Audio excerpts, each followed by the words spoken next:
Assalamualaikum warahmatullahi wabarakatuh. Perkenalkan, nama saya Wulandari dengan NIM 22017181 dari Prodi Sastra Indonesia dengan mata kuliah pengantar pengajian kesusastraan dengan dosen pengimpun Ibu Yeni Hayati SSM Hum. Saya akan mempresentasikan materi tentang strukturalisme, oralisme, dan strukturalisme genetik. Materi yang pertama yaitu teori strukturalisme. Strukturalisme merupakan salah satu pendekatan kesastraan yang lebih menekatkan pada kajian hubungan antar unsur pembangunan karya yang bersangkutan. Jadi, strukturalisme disamakan dengan pendekatan objektif. Dapat dipertentangkan dengan pendekatan lain, seperti pendekatan mimetik dan pragmatif. Strukturalisme pada dasarnya bertujuan untuk memaparkan secepat mungkin fungsi dan keterkaitan antara berbagai unsur karya sastra yang secara bersamaan menghasilkan sebuah kemenyeluruhan. Kelemahan dan keuntungan strukturalisme. Kelemahan strukturalisme terletak pada keyakinan yang terlalu berlebihan terhadap otonomi karya sastra. Keuntungan strukturalisme yaitu memegang teguh kelengkapan, keterjalinan struktur, dan otonomi karya sastra. Yang kedua yaitu teori formalisme. Secara etimologis, formalisme berasal dari bahasa Latin yaitu forma, yang berarti bentuk atau wujud.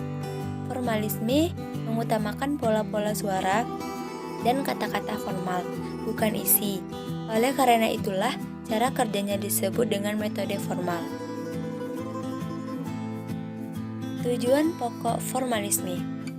Tujuan pokok formalisme adalah studi ilmiah tentang sastra dengan cara meneliti unsur-unsur kesastraan, puitika, asosiasi, oposisi, dan sebagainya.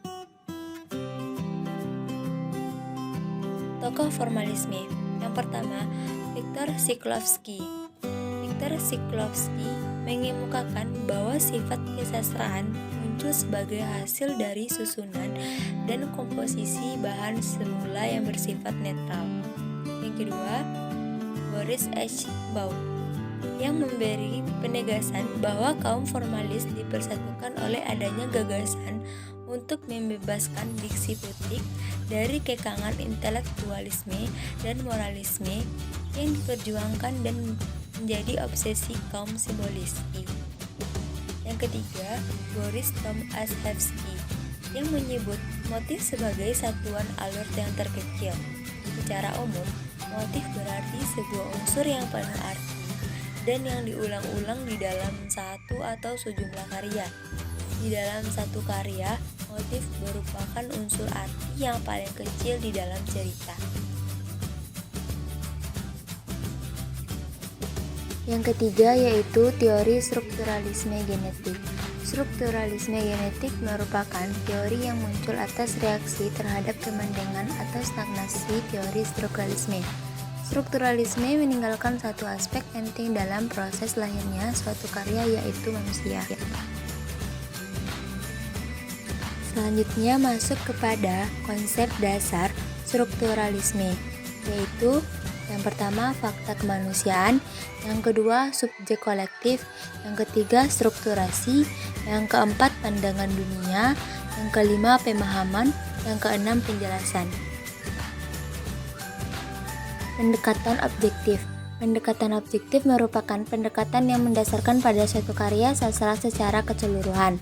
Pendekatan objektif menganggap karya sastra itu sebagai sesuatu yang mandiri, otonom, bebas dari pengarang, membaca, dan dunia sekelilingnya.